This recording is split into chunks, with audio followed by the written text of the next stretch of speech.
இன்னைக்கு நாம் ஒரு ரொம்பவே ஸ்பெஷலான பல அதிசயங்களை ஒளிச்சு வச்சிருக்க ஒரு சிவன் கோயிலுக்கு தான் போக போகிறோம்.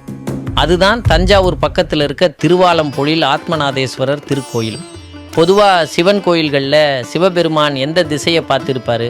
கிழக்கு நோக்கி தானே இருப்பார்.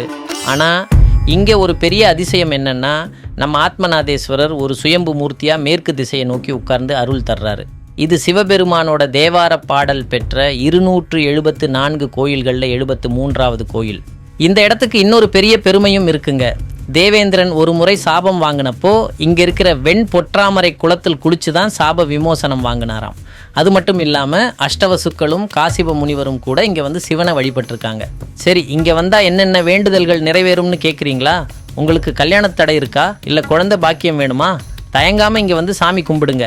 அது மட்டும் இல்லாமல் பசங்க படிப்பில் சுட்டியாக வரணும்னா இங்கே இருக்கிற மேதா தட்சிணாமூர்த்தியையும் அம்மனையும் கும்பிட்டா போதும், நல்ல ஞானம் கிடைக்கும்னு சொல்கிறாங்க.